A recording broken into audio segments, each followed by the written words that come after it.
इस वक्त देश की निगाहें बंगाल के चुनाव पर लगी हैं। कहने को तो ये चुनाव पश्चिम बंगाल का है, लेकिन कहीं न कहीं साख उत्तर प्रदेश की भी दांव पर लगी है। उत्तर प्रदेश के डिप्टी सीएम केशव प्रसाद मौर्य को बीजेपी ने पश्चिम बंगाल चुनाव में बड़ी जिम्मेदारी सौंपी है। वो लगातार जनसभाएं कर रहे हैं। जनसभाओं में विकास के साथ हिंदुत्व पर खासा जोर है। केशव प्रसाद मौर्य राम मंदिर आंदोलन से निकले हुए एक ऐसे कार्यकर्ता हैं जो आज सियासत के बड़े सितारे हैं। बंगाल चुनाव में बीजेपी ने बहुत सोच समझकर उन्हें जिम्मेदारी सौंपी है। उत्तर प्रदेश में बतौर प्रदेश अध्यक्ष उन्होंने बीजेपी को पूर्ण बहुमत दिलवाया था। अब बंगाल की बारी है। जनतंत्र पर आज केशव प्रसाद मौर्य का अब तक का सबसे धारदार इंटरव्यू दिखाने से पहले हम आपको इनके जीवन के कुछ उन पहलुओं से अवगत कराएंगे जिन्हें शायद कम लोग जानते होंगे। प्रयागराज के करीब कौशाम्बी जिले का सिराथू गांव, जहां केशव प्रसाद मौर्य का जन्म बेहद ही गरीब परिवार में हुआ। संघर्ष की नींव शायद यहीं से पड़ी, जब परिवार पालने के लिए पिता की चाय की दुकान में उस वक्त बाल्यावस्था में रहे केशव प्रसाद मौर्य ने हाथ बटाना शुरू किया। थोड़े बड़े हुए तो किसानी में भी पिता का साथ दिया, लेकिन हिंदुत्ववादी सोच इन्हें विश्व हिंदू परिषद और संघ के करीब ले आई। गौरक्षा आंदोलन से जुड़े और फिर अयोध्या में राम मंदिर निर्माण के लिए हाथ में मशाल उठा ली।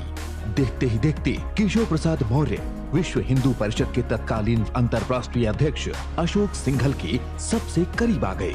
इनके जीवन के बहुत से हिस्से और किस्से देश के पीएम नरेंद्र मोदी से प्रेरित नजर आते हैं। कार सेवा में बढ़ चढ़कर भागीदारी की, जेल में बंद कार सेवकों को चाय पानी से लेकर अखबार तक पहुंचाए और अयोध्या के आंदोलन को अपने जीवन का हिस्सा बना लिया। कार सेवा से लेकर अयोध्या में विवादित ढांचा ढहाए जाने और फिर राम मंदिर के निर्माण तक की प्रक्रिया में केशव प्रसाद मौर्य का जीवन जुड़ा रहा। विश्व हिंदू परिषद का कामकाज संभालते संभालते केशव प्रसाद मौर्य बीजेपी में आए। संगठन के लिए बड़ी मेहनत की। कौशाम्बी के सियासी इतिहास में वो पहले सांसद थे जो बीजेपी से चुनकर आए।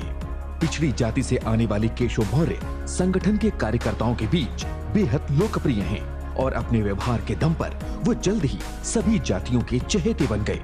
इसे देखते हुए उन्हें उत्तर प्रदेश का प्रदेश अध्यक्ष बनाया गया। परिणाम बेहद सुखद रहे और उनके प्रदेश अध्यक्ष रहते हुए बीजेपी ने 325 विधायकों के साथ अब तक की सबसे बड़ी जीत हासिल कर यूपी में सरकार बनाई। उनकी क्षमता को देखते हुए उन्हें राज्य का डिप्टी सीएम बनाया गया, लेकिन प्रयोग यहाँ भी जारी रहे।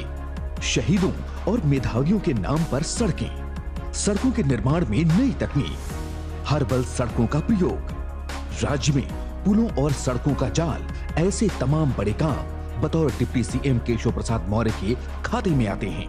उनके संवेदनशील व्यक्तित्व का सबसे ताजा उदाहरण लॉकडाउन के दौरान देखने को मिला, जहां केशव मौर्य ने पूरे लॉकडाउन भर में प्रदेश के सभी 75 जिलों में बगैर एक भी दिन रुके हुए कम्युनिटी किचन चलाकर प्रधानमंत्री नरेंद्र मोदी के संकल्प को साकार किया कि कोई भूखा ना सोए। दरअसल संगठन से लेकर सरकार तक केशव मौर्य की पकड़ जमीनी कार्यकर्ताओं में इस हद तक रही है कि आम जनता का मूड भांपने में उनका कोई दूसरा सानी नहीं है। शायद यही वजह है कि बंगाल चुनाव में वो बीजेपी के उन तमाम कार्यकर्ताओं की नब्ज टटोल रहे हैं जो बंगाल की गलियों में घूम घूम कर बीजेपी के लिए काम कर रहे हैं। केशव प्रसाद मौर्य ने संगठन और कार्यकर्ताओं के बीच जाकर बंगाल की जनता की उन समस्याओं को जानने और समझने की कोशिश की जिन्हें अब तक की सरकारों ने नजरअंदाज किया। लगातार केशव मौर्य अपनी जनसभाओं और भाषणों में हिंदुत्व के साथ उन समस्याओं को भी जोर शोर से उठा रहे हैं। आइए केशव प्रसाद मौर्य से ही जान लेते हैं कि आखिर उनकी ये मेहनत कितने प्रतिशत तक वोटों में तब्दील होगी। चुनाव भले ही देश के 5 राज्यों में हो रहा है, लेकिन पूरे देश की निगाहें पश्चिम बंगाल पर आकर रुक जाती हैं। मोदी बनाम ममता की इस लड़ाई में भाजपा के कई कद्दावर नेता इस समय पश्चिम बंगाल में डेरा जमाए हुए हैं और उन्हीं में से एक हैं भाजपा के कद्दावर नेता और उत्तर प्रदेश के डिप्टी सीएम केशव प्रसाद मौर्य जी।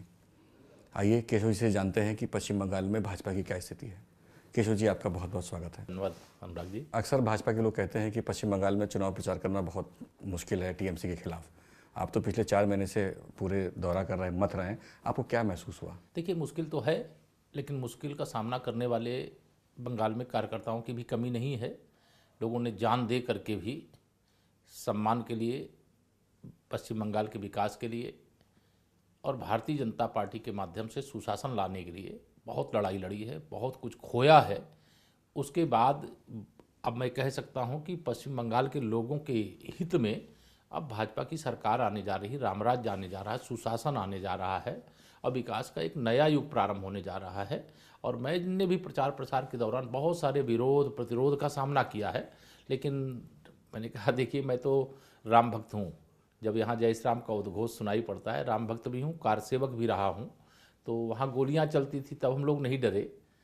तो यहाँ हम डरने वाले लोगों में से नहीं हैं। हम तो भारतीय जनता पार्टी का जो विजय अभियान है, और विजय अभियान केवल भाजपा को सरकार में लाने के लिए नहीं बल्कि पश्चिम बंगाल को एक परिवर्तन का ऐसा स्वरूप देना है, पश्चिम बंगाल को एक विकास का ऐसा मॉडल बनाना है, पश्चिम बंगाल में जो अपार संभावनाएं हैं उसको ज़मीन पर उतारने का जो काम करना है वह माननीय नरेंद्र मोदी जी के नेतृत्व में केंद्र में सरकार है। और उनकी लोकप्रियता, माननीय प्रधानमंत्री जी की ही लोकप्रियता है, वो सबके दिल में है और सब लोगों को अपने दिल में भी बसा करके रखते हैं।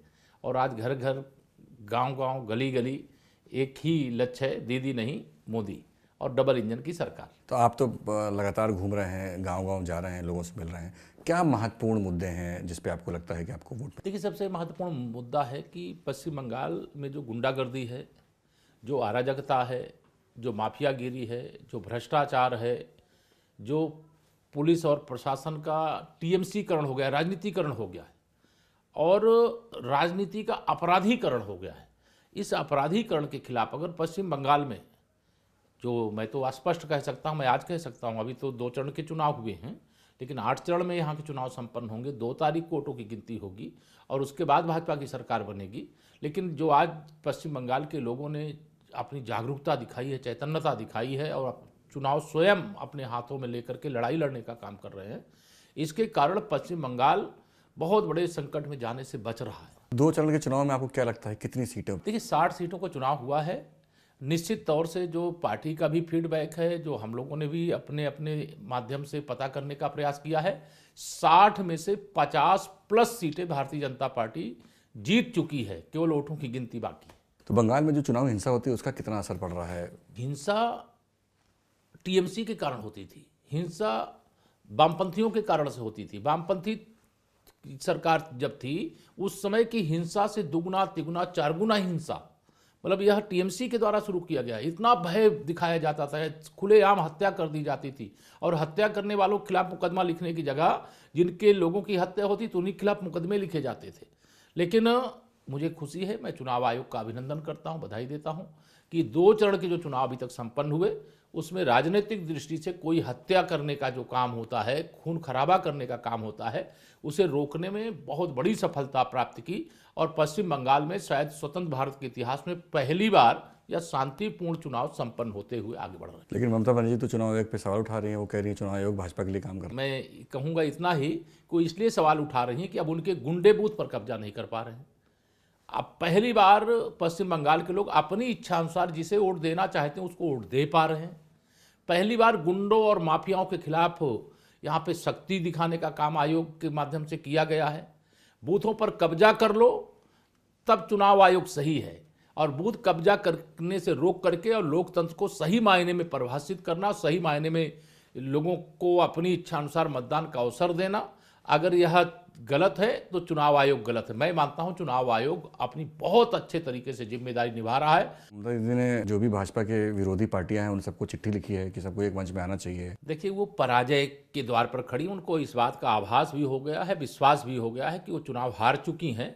अब सभी राजनीतिक दल उनको समर्थन दे दें तो चाहे जितने सबका समर्थन जुटाने के बाद भी उनको पराजय ही मिलेगी। और 2 मई ममता दीदी गई, यह जो एक पूरे प्रदेश का एक स्लोगन बनकर के खड़ा हो गया है, वह यथार्थ की धरती पर सच है।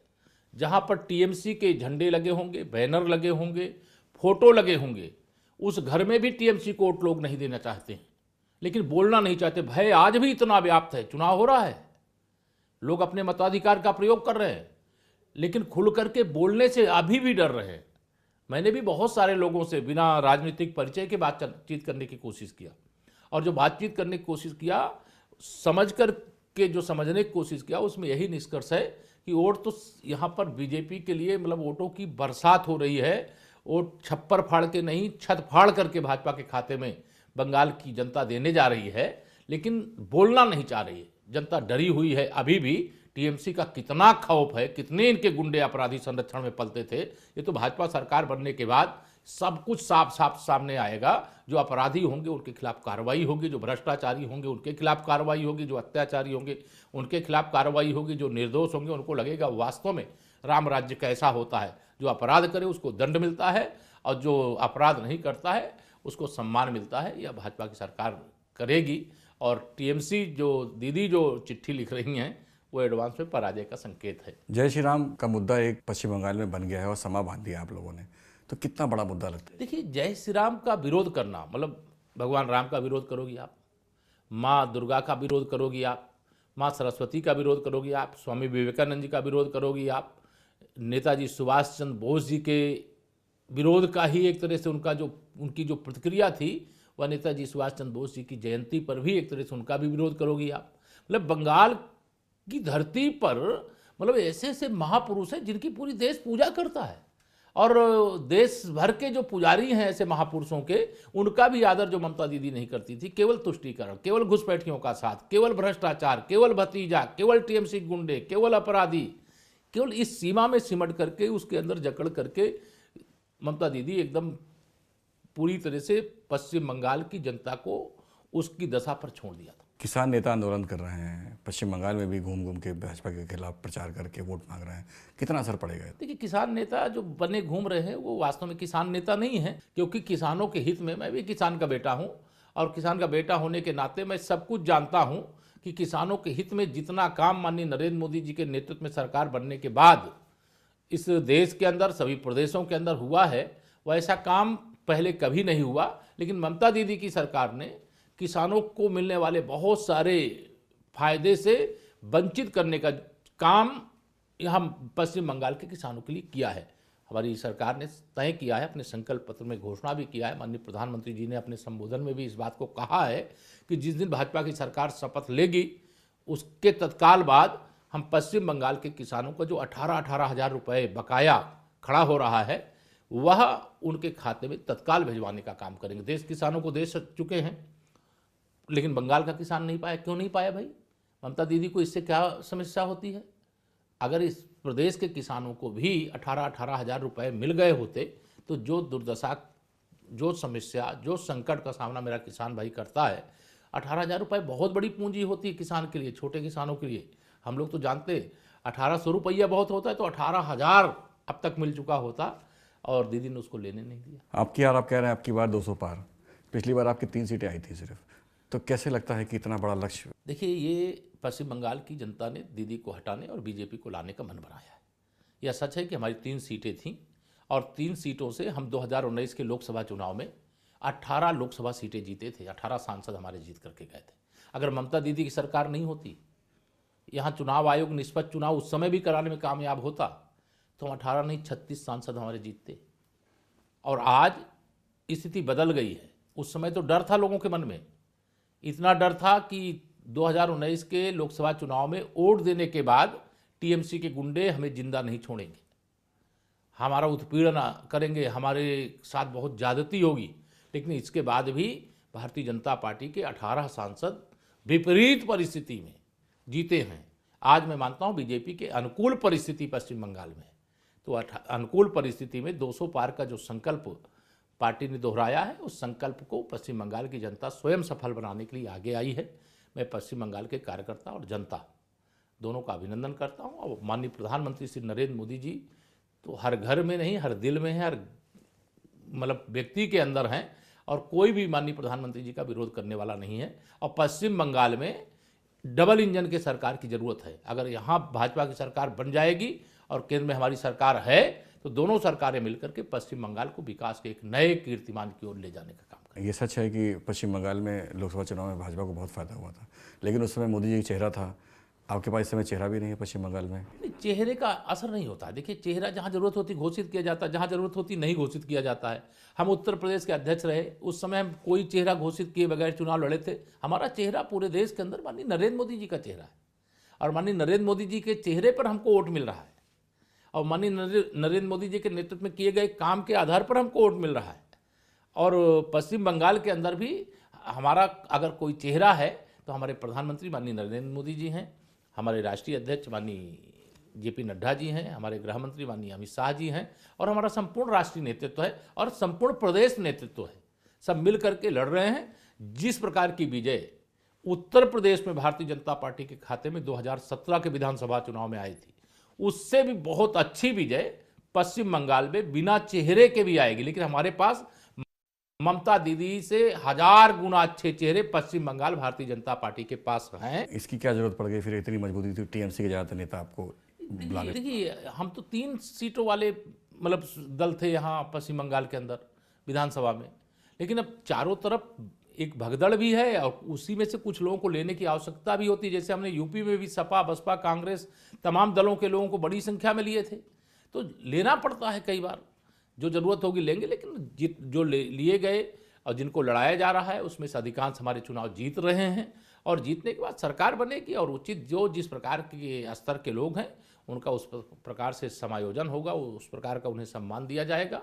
और पश्चिम बंगाल को एक विकास के एक नए युग की ओर ले जाना है, तो कहीं ना कहीं अब इससे हमको भी, हमारी पार्टी को भी यह निर्णय लेना पड़ा है कि अगर दूसरे दलों में भी कोई अच्छे लोग हैं तो उनको बीजेपी में आना चाहते तो उनको लेना चाहते हैं। नंदीग्राम की स्थिति क्या है, आपको क्या लगता है नंदीग्राम में क्या रिजल्ट? नंदीग्राम में जय श्री राम है। ममता दीदी चुनाव हार रही, बड़े अंतर से हार रही हैं। उनकी बौखलाहट इस बात का प्रमाण है कि नंदीग्राम से वह चुनाव हार चुकी हैं। किसी भी राज्य का कोई मुख्यमंत्री कभी भी 5 दिन तक मैंने नहीं देखा है कि कोई राज्य का मुख्यमंत्री हो और वो कहे मैं फिर से मुख्यमंत्री बनने वाली हूँ, और उसके बाद 5 दिन तक बूथ उनको चक्कर काटना पड़ा। इससे अंदाजा लगा सकते हैं कि उनके लोकप्रियता का ग्राफ कितना नीचे चला गया है, कितना जनता ने उन्हें अस्वीकार कर दिया है, कितना अविश्वास टीएमसी के प्रति और ममता दीदी के प्रति पश्चिम बंगाल के लोगों में हो गया है। वह तो 2 मई को जब रिजल्ट आएगा, मैं ये कहने में मुझे कोई संकोच नहीं है, टीएमसी के जिन नेताओं की मतलब थोड़ा सा सहन करने की क्षमता नहीं, पहले से कोई डॉक्टर अपना संपर्क में रखें, क्योंकि रिजल्ट बहुत ही उनके टीएमसी के विपरीत आने वाला है और भारतीय जनता पार्टी के अनुकूल आने वाला है। बीजेपी के लोग टीएमसी के गुंडा क्लब की बात करते हैं, आपने क्या महसूस किया, ऐसा कोई क्लब है यहाँ? बहुत, यहाँ मैं तो आश्चर्य करता हूँ। मैं तो यूपी में समाजवादी पार्टी की सरकार के समय ये मानता था कि जितनी अराजकता, जितनी गुंडागर्दी, जितनी माफियागिरी थी, ये तो मतलब एक कदम उससे भी आगे बढ़ करके हैं। यहाँ कोई व्यक्ति अपनी इच्छा से शायद सुबह उठ करके और शाम को फिर वापस कहीं नहीं पहुँच सकता।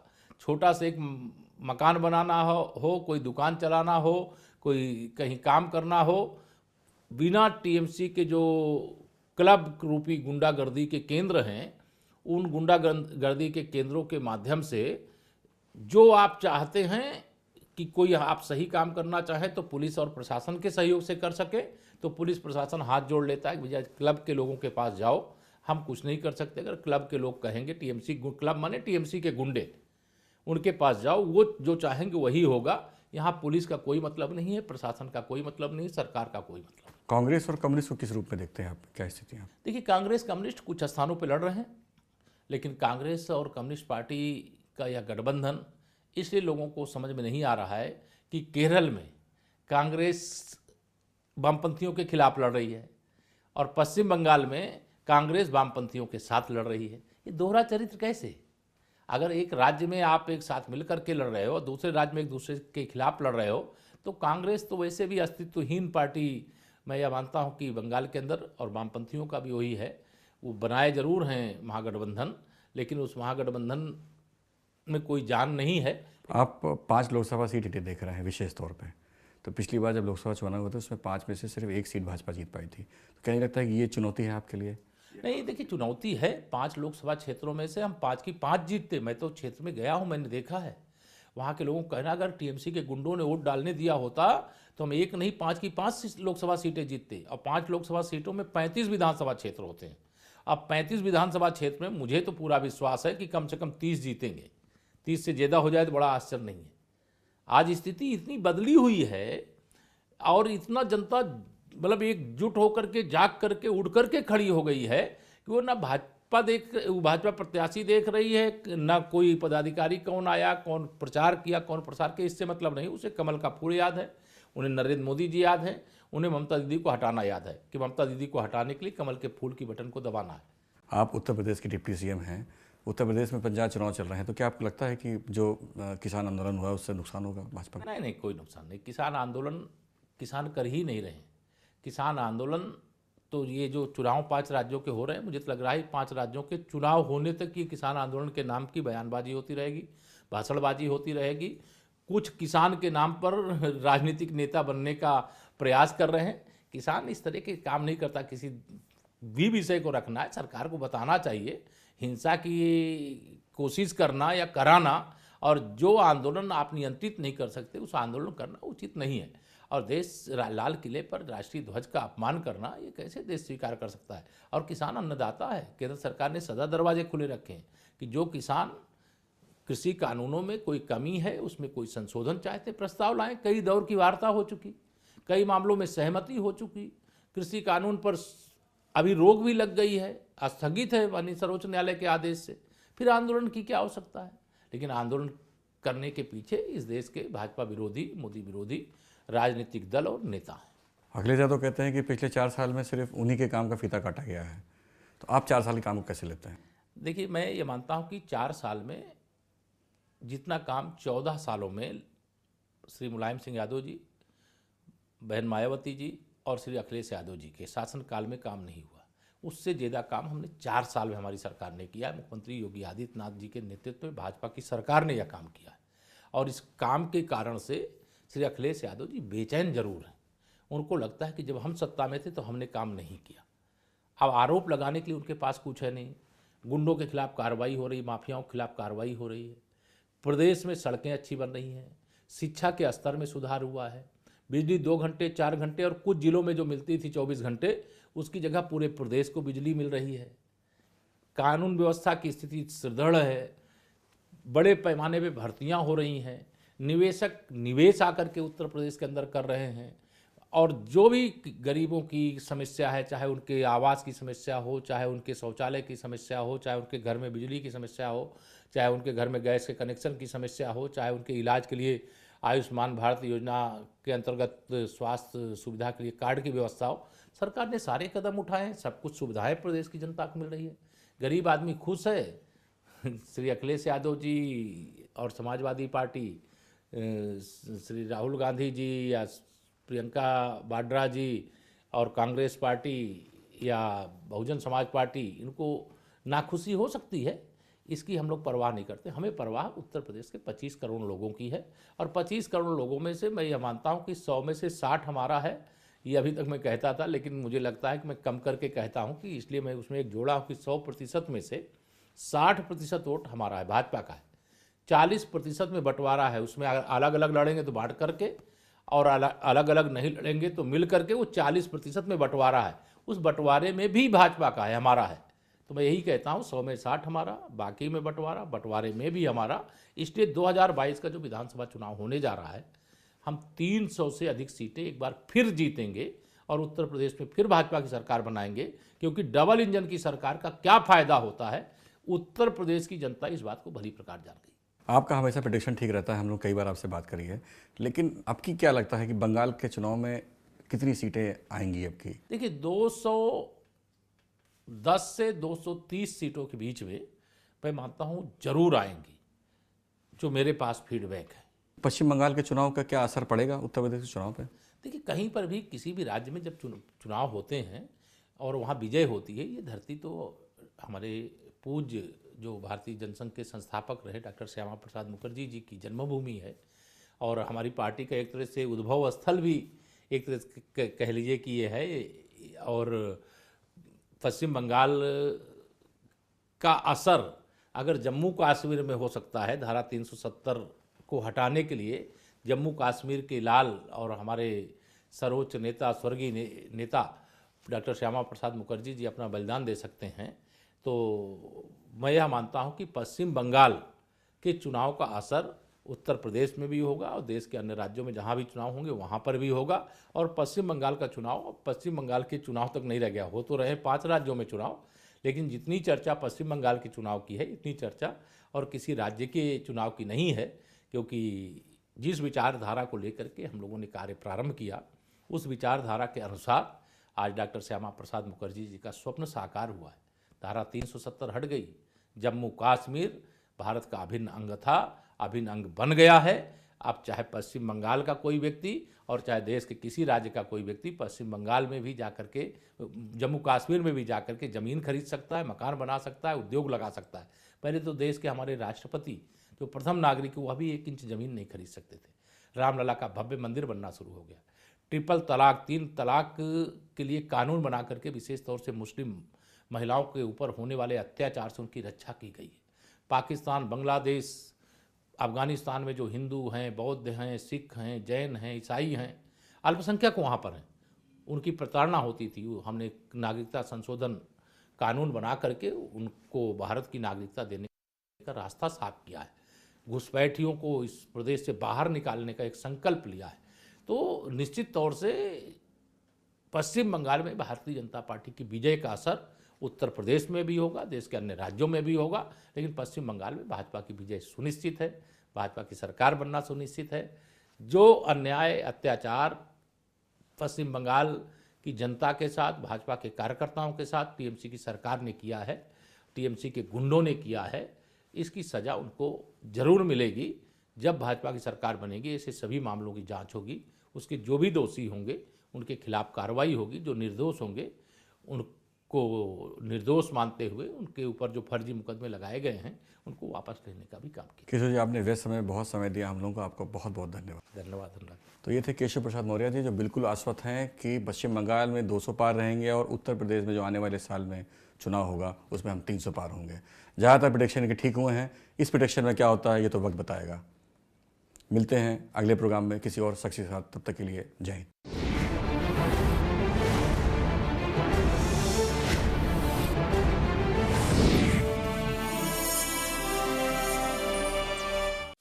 खबरों के निष्पक्ष विश्लेषण के लिए सब्सक्राइब करें Jantantra TV and press the bell icon. Never miss any update.